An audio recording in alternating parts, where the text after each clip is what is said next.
Chapter 10. Further use of the will. You cannot retain a true and clear vision of wealth if you are constantly turning your attention to opposing pictures, whether they be external or imaginary. Do not tell of your past troubles of a financial nature if you have had them. Do not think of them at all. Do not tell of the poverty of your parents or the hardships of your early life. To do any of these things is to mentally class yourself with the poor for the time being, and it will certainly check the movement of things in your direction. Let the dead bury their dead, as Jesus said. I found this an interesting quote when we're talking about poverty and thinking back to woe is me, and then he puts in this statement, let the dead bury their dead. I find that really interesting, but it simply means to move on and go toward where you want to go with little concern to where you have been. Okay, put poverty and all things that pertain to poverty completely behind you. You have accepted a certain theory of the universe as being correct and are resting all your hopes of happiness on its being correct. And what can you gain by giving heed to conflicting theories? Do not read religious books which tell you that the world is soon coming to an end, and do not read the writing of muckrakers and pessimistic philosophers who tell you that it is going to the devil. The world is not going to the devil, it is going to God. It is a wonderful becoming. Now, I was thinking earlier how since he wrote this book, many other books have come out that were of a similar vein. And so I believe, since he did not have the knowledge of these books, he would totally approve of such books as, I don't know, the Four Agreements, obviously the Law of Attraction, The Secret, the Kabbalion, all these other books that complement what he has to say. And, in the beginning, when he says at some point here not to read other things, obviously he just means things that are not complementary to the information, because the information, I believe, he did get it from the Kabbalion or maybe something similar to that, because it is a really good complement to other things, other information, because it helps you to have your aha moments, basically, which I've had so many of recently. Okay, true, there may be a good many things in existing conditions which are disagreeable, but what is the use of studying them when they are certainly passing away, and when the study of them only tends to check their passing and keep them with us? Why give time and attention to things which are being removed by evolutionary growth, when you can hasten their removal only by promoting the evolutionary growth as far as your part of it goes? And again, this reminds me of things I see on Facebook. We're just going over things and just like beating this information to death, and it can be really annoying when I'm reading this book and thinking, oh my gosh, people move on. But of course, you can't check other people's growth. It's just that it's kind of hard when you, like, if you're working on Facebook and you just see the things. But things are moving forward, as he's talking about, for instance, the evolutionary growth, just the changing of information, because we are connected. The information that we have, say, in this book is being put into the connections into the system, and people are aware of the things that they were not aware of even in Wallace's time, or even last year or 10 years ago. And so it's just a matter of everything falling together. So no matter how horrible and seeming may be the conditions in certain countries, sections, or places, you waste your time and destroy your own chances by considering them. You should interest yourself in the world's becoming rich. think of the riches the world is coming into instead of the poverty it is growing out of. And bear in mind that the only way in which you can assist the world in growing rich is by growing rich yourself through the creative method, not the competitive one. Give your attention wholly to riches, ignore poverty. Whenever you think or speak of those who are poor, think and speak of them as though those who are becoming rich, as those who are to be congratulated rather than pitied. Then they and others will catch the inspiration and begin to search for the way out. Because I say that you are to give your whole time and mind to thought to riches, it does not follow that you are to be sordid or mean. To become really rich is the noblest aim you can have in life, for it includes everything else. On the competitive plane, the struggle to get rich is a godless scramble for power over other men. But when we come into the creative mind, all is changed.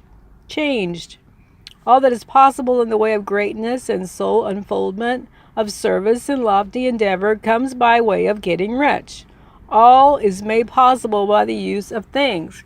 I'm just sitting here reading and I'm just thinking of all the people who would think this is blasphemy because of the way that we've been taught in this world. And I just think that it's almost mind-boggling how people think that way now that I'm reading this book again, for the nth number of times. How do we get to this point to where being rich is a bad thing?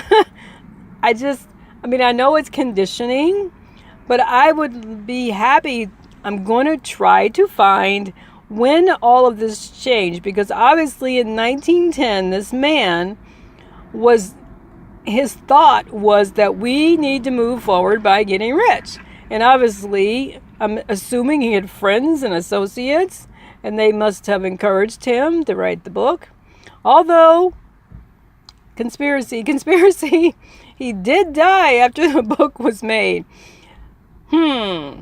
Let's consider that for a moment. Anyway, no conspiracies while I'm reading the book. Okay, if you lack for physical health, you will find that the attainment of it's conditional on your getting rich. Okay, if you lack for physical health, you will find that the attainment of it is conditional on your getting rich. Lots of little letters right there.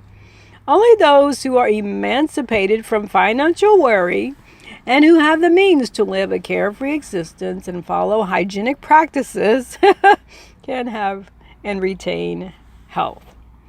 Moral and spiritual greatness is possibly only to those who are above the competitive battle for existence, and only those who are becoming rich on the plane of creative thought are free from the degrading influences of competition.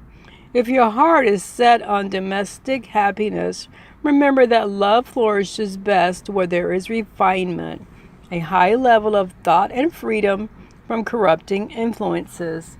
And these are to be found only where riches are attained by the exercise of creative thought, without strife or rivalry. You can aim at nothing so great or noble, I repeat, as to become rich. And you must fix your attention upon your mental picture of riches to the exclusion of all that may tend to dim or obscure the vision. And so this dimming or obscuring is going to be not looking at your situation so much as looking at your mental picture and engaging in it. You must learn to see the underlying truth in all things. Keep in mind, our truth is who we are, who we want to be, what we believe. You must see beneath all seemingly wrong conditions the great one life, ever moving forward toward fuller expression and more complete happiness. It is the truth that there is no such thing as poverty, that there is only wealth.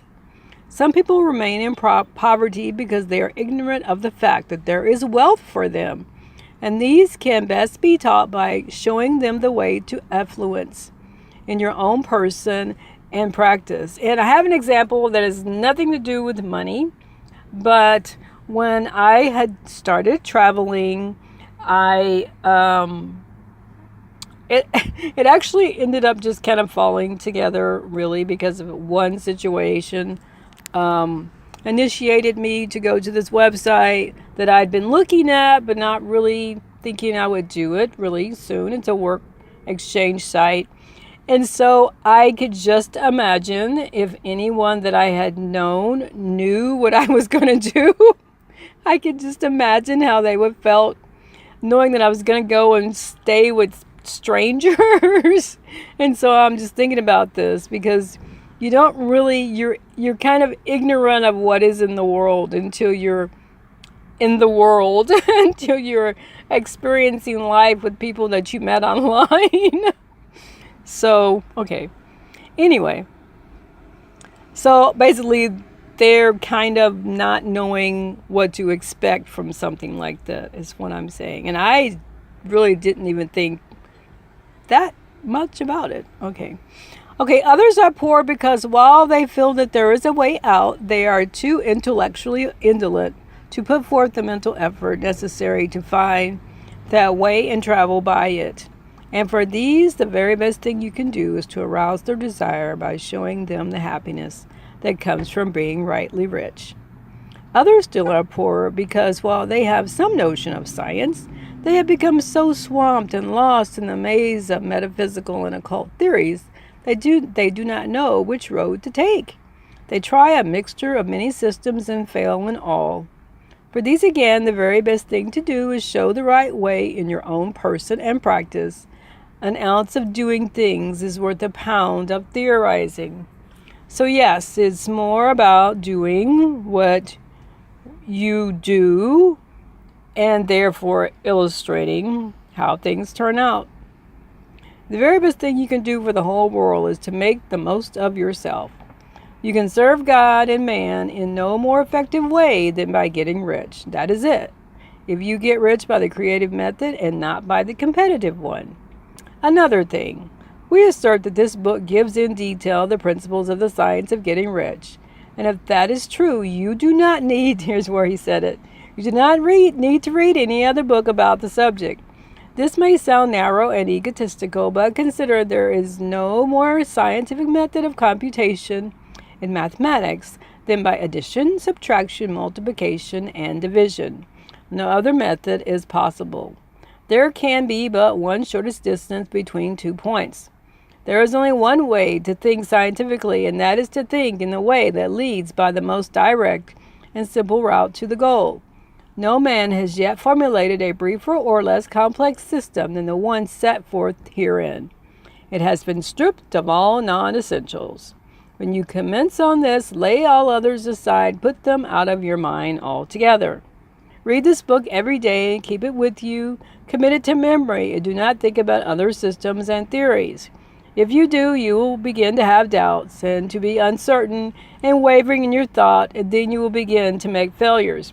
And I did kind of mention earlier about the other books and things that are similar to this, but I actually found myself running into this yesterday, where it says, if you do, you begin to have doubts and to be uncertain and wavering. I wasn't wavering so much as I kind of got confused because someone else that I read or saw on YouTube was talking about a way to do the visualization. And in my mind, it's just another way to do the visualization. But it was a little more complicated than it had to be. And so I'm going to go back to the book that I'm reading because I'm always reading and listening to it. And it is definitely the more simple way to do things. So after you have made good and become rich, you may study other systems as much as you please, but until you are quite sure that you have gained what you want, do not read anything on this line but this book, unless it be to others mentioned in the preface. And read only the most optimistic comments on the world's news, those in harmony with your picture, and of course in our case, the World Wide Web. Also postpone your investigations into the occult. Do not dabble in theosophy, I can never say that word, spiritualism, or kindred studies, it is very likely that the dead still live and are near, but if they are, let them alone, mind your own business. Wherever the spirits of the dead may be, they have their own work to do and their own problems to solve, and we have no right to interfere with them. We cannot help them, and it is very doubtful whether they can help us, or whether they have any right to trespass upon their time if they can. Let the dead and the hereafter alone, and solve your own problems. Get rich.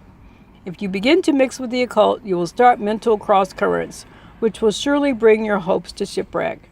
Now this and the preceding chapters have brought us to the following statement of basic facts. There is a thinking stuff from which all things are made, and which in its original state permeates, penetrates, and fills the interspaces of the universe. A thought in this substance produces the thing that is imaged by the thought. Man can form things in his thought, and by impressing his thought upon formless substance, can cause the thing he thinks about to be created. In order to do this, man must pass from the competitive to the creative mind.